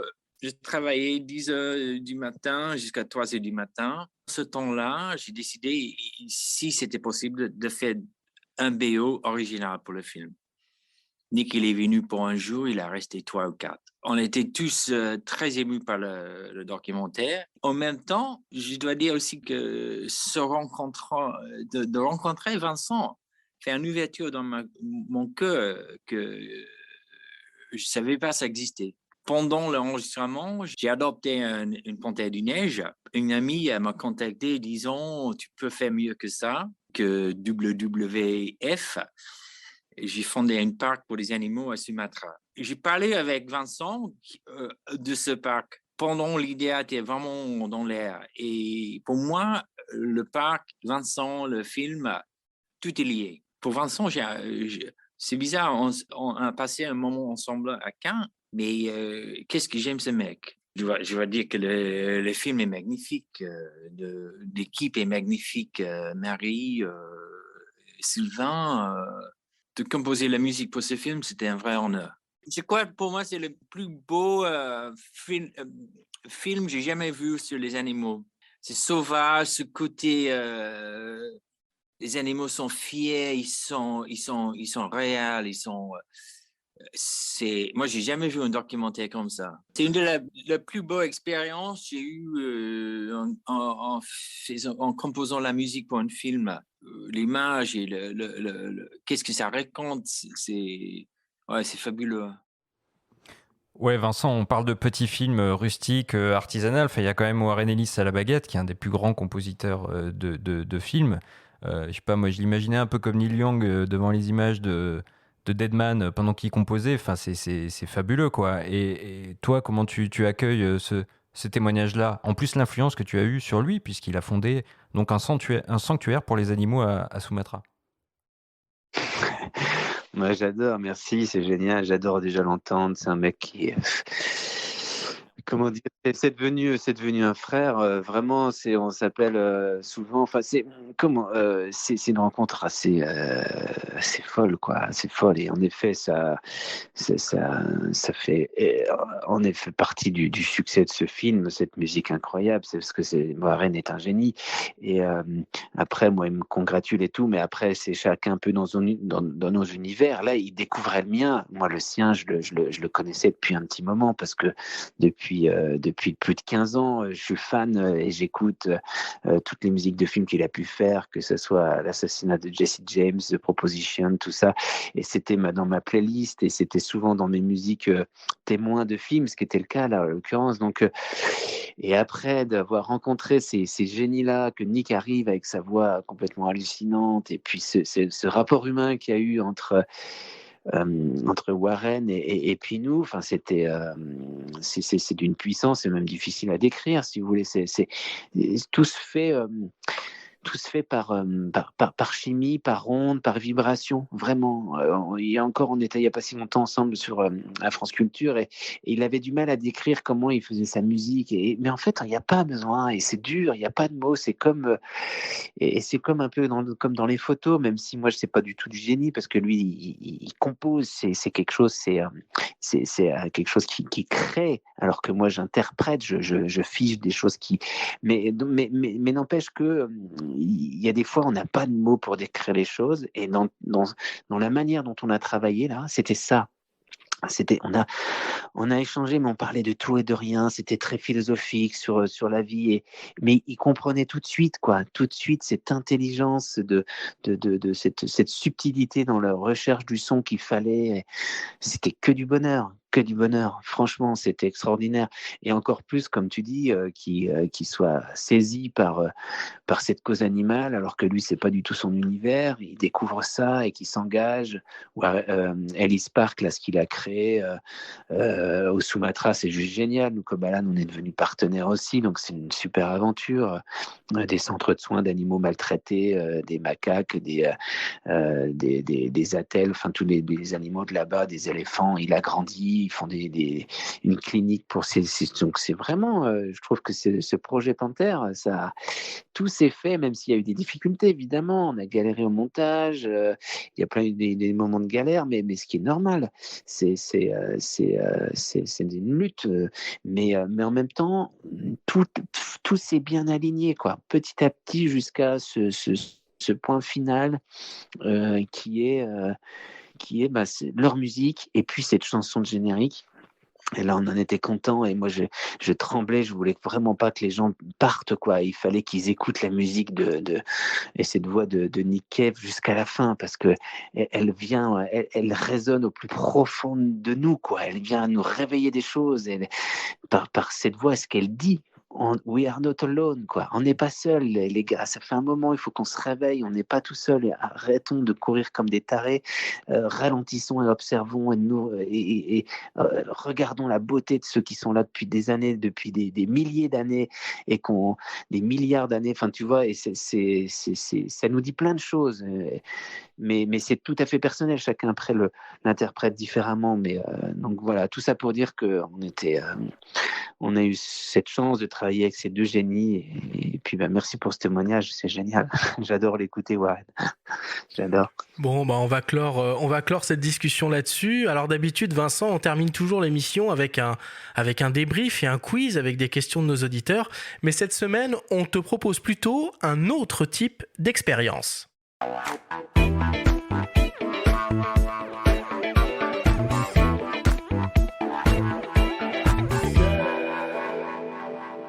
Nous sommes toujours avec le photographe Vincent Munier pour une grande émission au coin du feu.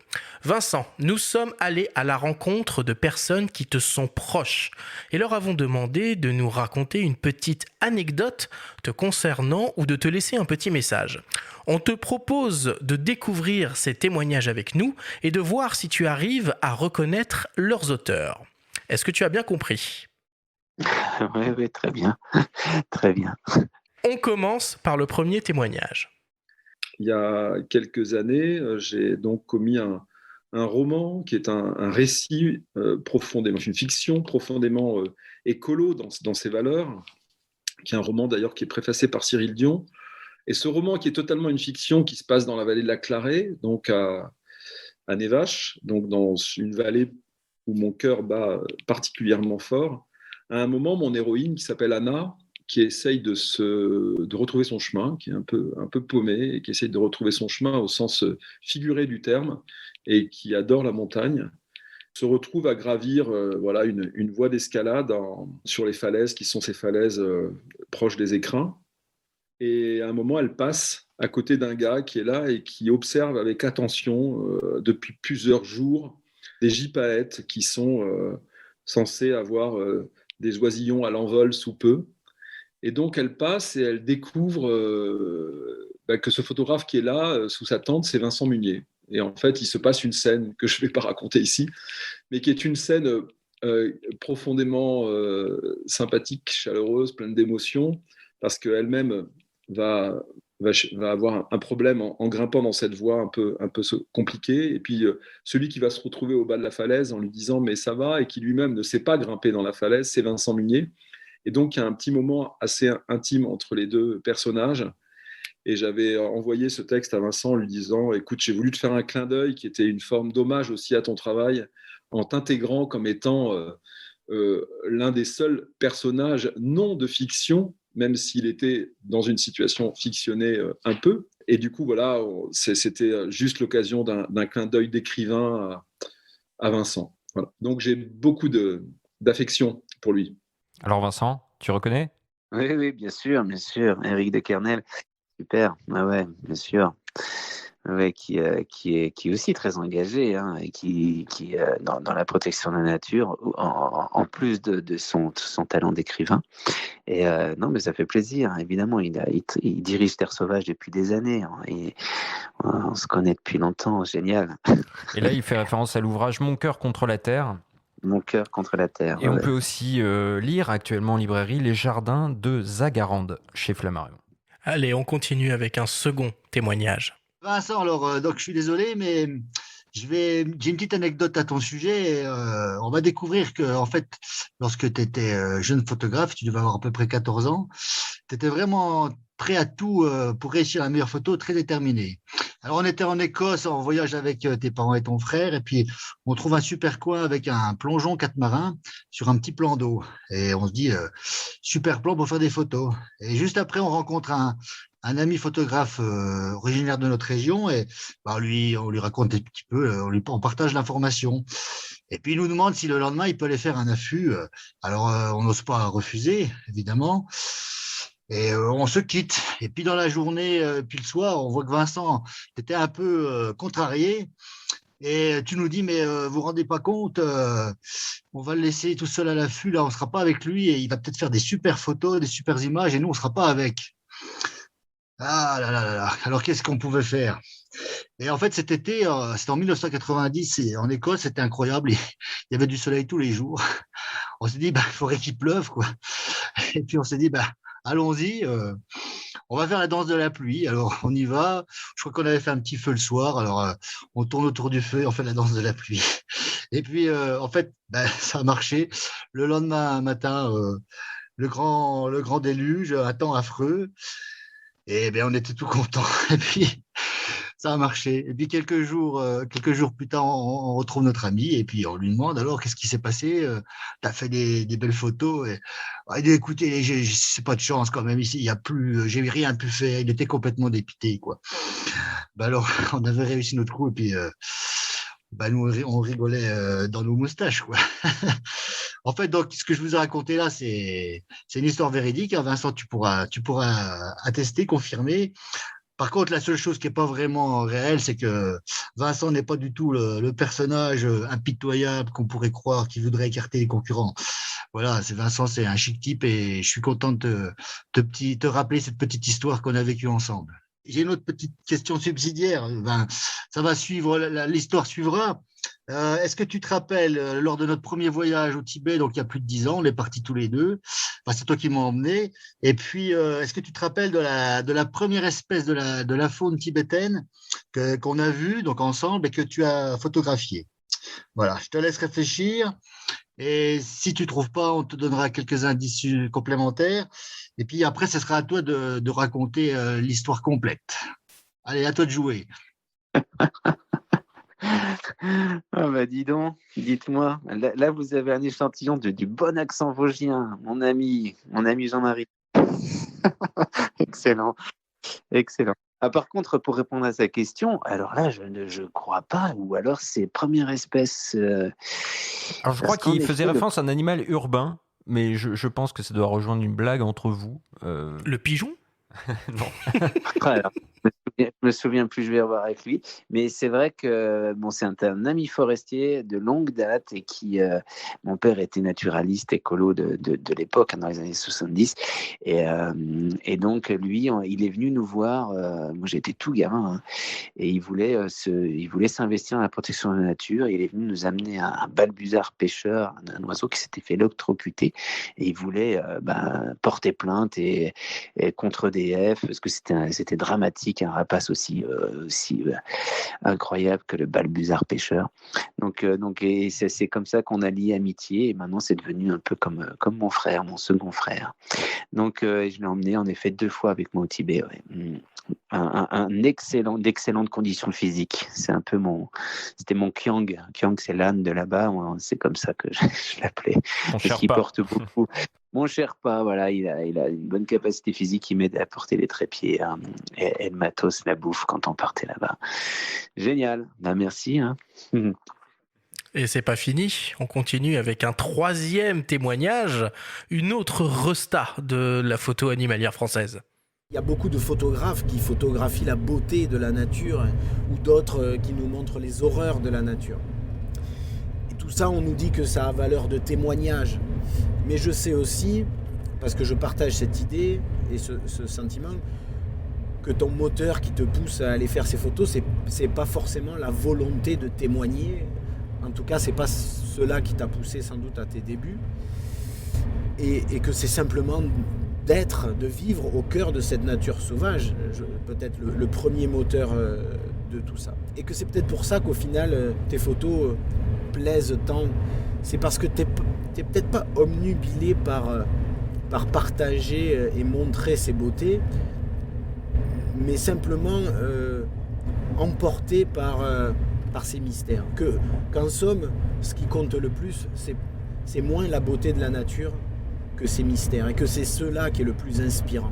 Et que peut-être, même si c'est moins concret, c'est cela que l'on voit sur tes photos, les mystères. Alors j'en viens du coup à ma question.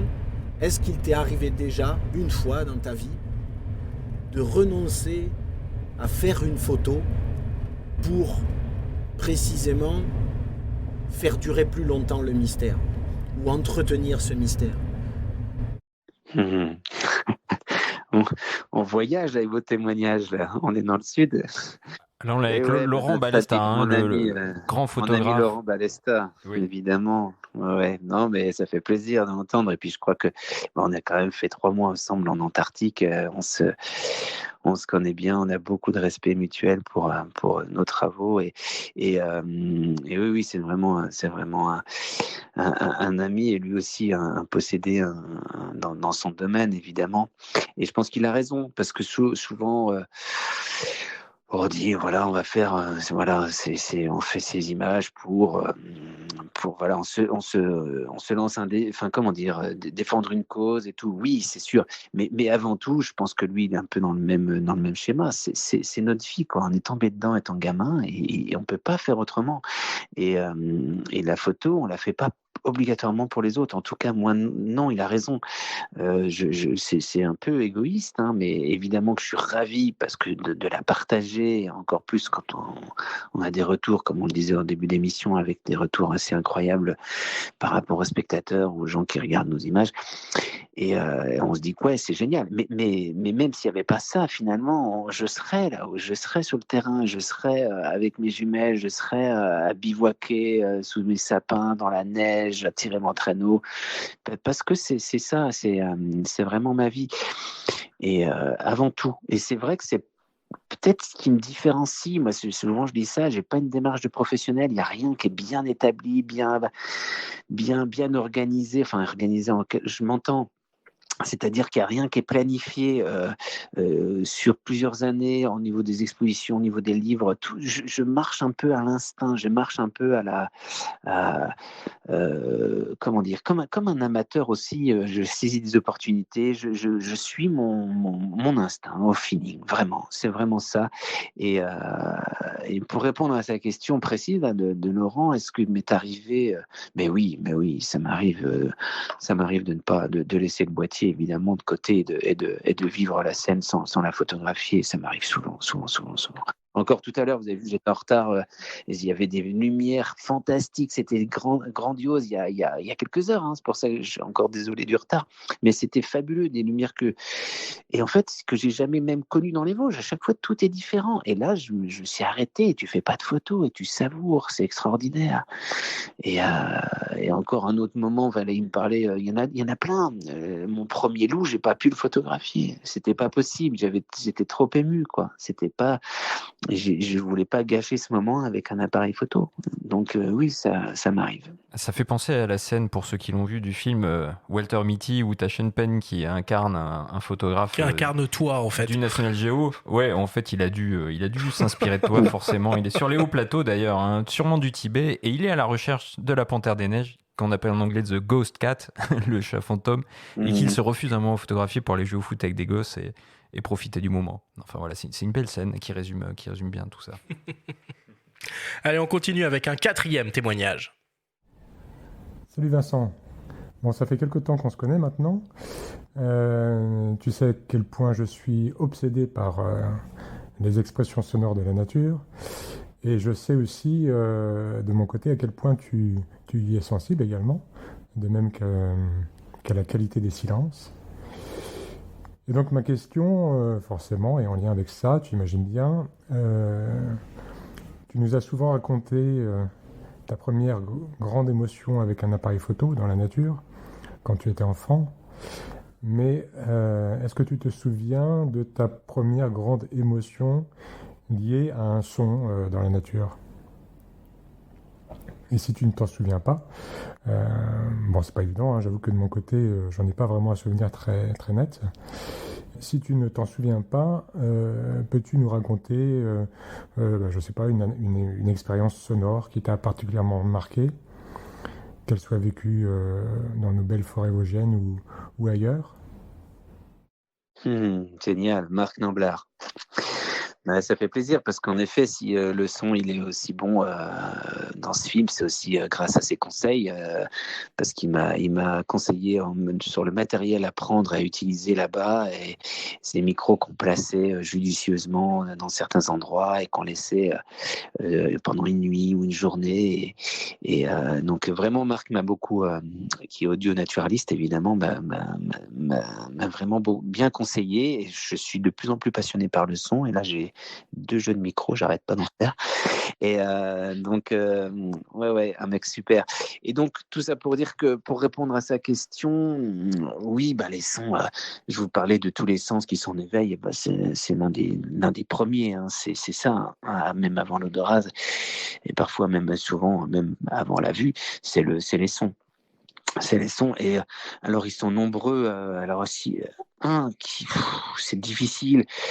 Moi, j'ai le souvenir, étant gamin, j'étais avec mon ami avec qui je faisais des affûts, Benoît Paluzinski, un copain, et on rêvait de voir certains oiseaux qu'on voyait dans les guides naturalistes, et c'était la huppe faciée. C'est un oiseau tout brun qui fait très africain, avec une huppe incroyable qui peut être en érection de temps en temps quand elle chante souvent. Et donc là, j'ai le souvenir vraiment de ce côté, ce moment euphorique quand on l'a entendu tous les deux. On était sur un étang au bord de la Moselle, où on allait souvent, gamin, observer les oiseaux. Et on a entendu ce petit oup, oup, oup, oup, oup, oup, qui nous disait qu'elle était là, qu'elle revenait d'Afrique. On l'avait jamais vu, cet oiseau. Et donc là, on s'est regardé, on s'est vraiment sauté dans les bras. Elle était là et on l'a vu quelques temps après, quand on l'a vu 10 minutes, un quart d'heure, notre première huppe faciée. Ça, c'était fascinant. Mais ça, j'en ai plein. Un autre souvenir incroyable avec le son, c'était en Scandinavie. Il y a un phénomène d'écho qui est fabuleux et un des plus beaux sons de nature, c'est le chant du plongeon arctique. Et là-bas, j'y allais souvent au mois de juillet, août. Donc là-haut, t'as pas de nuit, t'as le soleil de minuit justement. Donc et t'as pas un bruit. Et quand t'as le plongeon qui fait sa parade, il y a un phénomène d'écho. C'est comme une grande plainte dans la Laponie, dans la taïga. C'est extraordinaire. Donc là, ça te met le poil. T'as des frissons incroyables. Donc ça, c'est aussi des sons de folie. Après, évidemment, tu as des souffles d'ours. J'ai plein de mémoires, de sons en mémoire qui sont d'une puissance et d'une force énorme. Mon premier loup qui chante, évidemment, ça c'est juste fabuleux, c'est énorme, t'en pleures.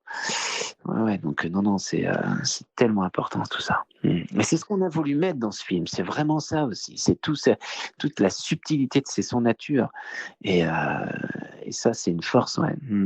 Et à lire et écouter La Nuit du cerf, que tu as réalisé avec Marc Namblard aux éditions Kobalan. Allez, on continue avec un avant-dernier témoignage d'un ami du podcast Faut pas pousser les ISO. J'ai une immense admiration pour mon cher ami Vincent.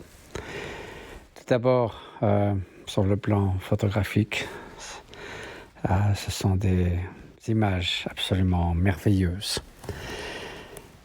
qui inspirent, dans lesquelles le regard se perd, des images dont on peut s'imprégner pendant longtemps, qui transforment votre regard de photographe, votre vision du monde, et qui redonnent confiance dans la beauté de la part sauvage du monde, la beauté de la nature, la beauté de l'être humain qui regarde cette nature. Et aussi une profonde admiration pour Vincent en tant que personne, ses qualités humaines, sa modestie, sa gentillesse, son amitié des plus fiables, et donc autant de qualités éminemment appréciables. J'ai passé d'excellents moments avec Vincent dans sa retraite montagnarde des Vosges. J'ai participé à l'exposition dans la forêt, les sentiers des Vosges, du toit des Vosges au toit du monde, de l'Himalaya. Et nous avons fait une mémorable excursion un matin très tôt avant l'aube dans 2 montgolfières, dont l'une pilotée par son papa, qui lui a appris aussi la photographie, lui a donné le goût de la nature sauvage, et qui s'est terminé par un épisode assez cocasse où nous avons atterri donc un dimanche matin vers 8h sur la place d'un tout petit village. Et les gens qui ouvraient les volets étaient absolument stupéfiés de voir cette montgolfière sous leurs fenêtres. Donc d'excellents moments, et j'espère qu'ils se renouvelleront. Et encore une fois, toute mon amitié et mon admiration à Vincent. Mathieu Ricard, évidemment, c'est touchant, merci. Ouais, c'est touchant. Écoutez, Mathieu, à chaque fois qu'on se revoit, et c'est des grandes embrassades, c'est quel sourire et quel apaisement quand on le rencontre. Et puis, il a ce regard toujours de l'éternel gamin. Je trouve ça vraiment génial. Il est super enthousiaste, il est passionné devant plein de choses. Il s'émerveille aussi devant des choses toutes simples. Et ça, c'est tellement beau et ça manque tellement. Et ça, je pense que c'est une de ses forces et grâce aussi à son travail, à sa spiritualité, bien sûr. Mais c'est de rester émerveillé en permanence. C'est son credo à Mathieu.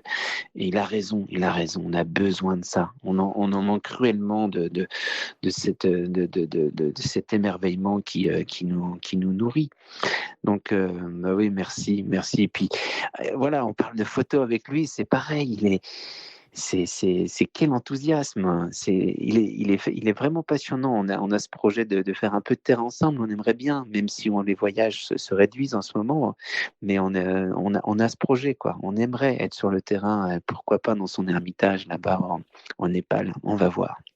Merci en tout cas. Allez, et un petit dernier pour la route. Là, j'aborde un sujet beaucoup plus délicat, beaucoup plus sensible sans doute. Mais je crois qu'il faut le faire, il faut percer l'abcès, il faut que ceux qui parlent sans savoir se taisent, il faut que ceux qui te soutiennent soient rassurés. Voilà, il y a une rumeur, et tant pis si je mets les pieds dans le plat, il y a une rumeur qui prétend que tu aurais eu le mal de mer lors d'une traversée entre l'Australie et l'Antarctique, dans des conditions de mer un petit peu fortes, on va dire. Et voilà, je crois qu'il faut dire la vérité sur ce sujet. Cette histoire de mal de mer dans les hautes latitudes. Voilà, ne me remercie pas. Je suis sûr que tu seras soulagé une fois que tu auras répondu à cette question. À bientôt l'ami. Écoute Vincent, si jamais on fait une émission avec Laurent, tu pourras lui rendre l'appareil. Ah mais c'est prévu bientôt. Ah, le filou, tout ça parce que, en effet, c'est vrai que j'ai fait la bêtise surtout quand on était une équipe de 11 mecs sur le bateau, 11 jours dans une tempête pas possible, mais le premier jour, j'ai mis mon patch, et j'ai mis un patch, et j'ai été la risée de l'équipe des plongeurs, là, mais je l'ai enlevé le lendemain, et tout s'est bien passé, mais quelle erreur! Et voilà, donc maintenant, ça va me... C'est un filou, ce Ballesta. Bon, en tout cas, merci beaucoup Vincent pour toutes tes Merci réactions. à vous en tout cas pour ces chouettes témoignages. Vraiment, c'est très sympathique de votre part. Merci.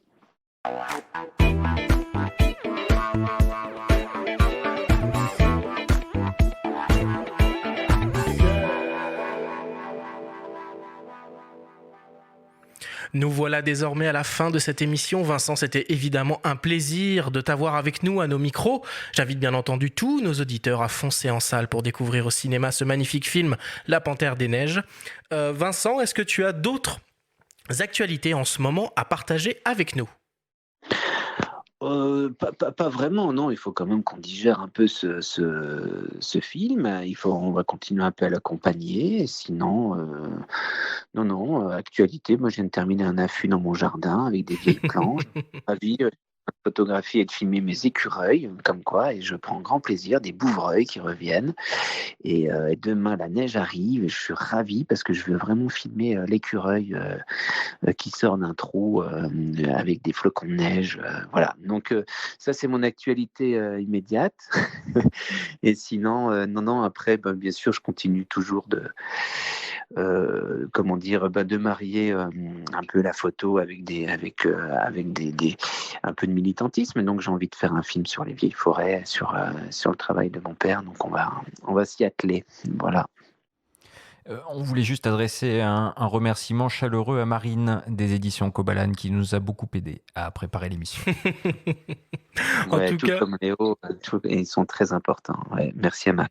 En tout cas, Vincent, voilà, c'était un vrai plaisir de t'avoir avec nous et on espère que tu auras l'occasion et l'opportunité de revenir peut-être prochainement à nos micros dans une autre émission. Merci à vous deux, c'est sympa. Merci beaucoup. C'était le dernier épisode de la 3e saison du podcast Faut pas pousser les ISO. J'aimerais commencer par remercier du fond du cœur tous nos auditeurs. Vous êtes toujours plus nombreux à nous écouter avec passion toutes les semaines. C'est incroyable, nous sommes les premiers surpris par votre engouement pour cette émission que nous prenons tant de plaisir à produire pour vous semaine après semaine. J'ai d'ailleurs la grande fierté d'annoncer que nous venons il y a quelques jours de dépasser les 200 000 écoutes. Alors merci.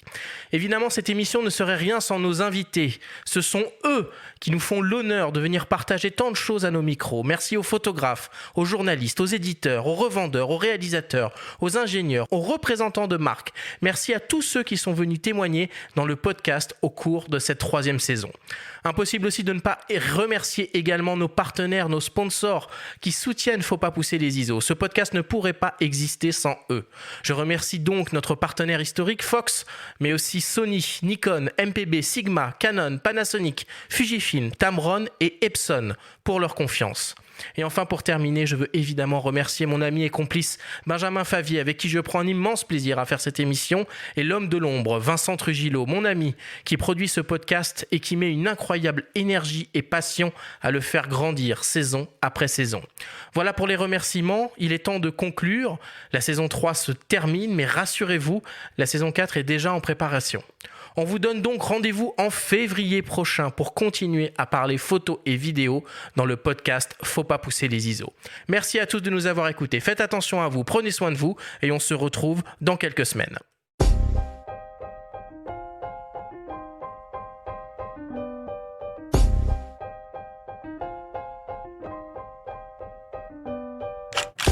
C'était Faut pas pousser les ISO, le podcast entièrement dédié à l'image pour tous les passionnés de photos et de vidéos. Cette émission vous a été présentée en partenariat avec Epson, fournisseur d'imprimantes photo grand format et de mini-lab à destination des professionnels et des amoureux des beaux tirages papier. Abonnez-vous à notre chaîne et retrouvez l'intégralité de nos émissions depuis toutes les plateformes comme Spotify, Apple Podcasts, Google Podcasts, Deezer, Amazon Music et YouTube. Rendez-vous dans quelques semaines pour la saison 4 de Faut pas pousser les ISO. D'ici là, faites de la photo et n'oubliez pas, faut pas pousser les ISO.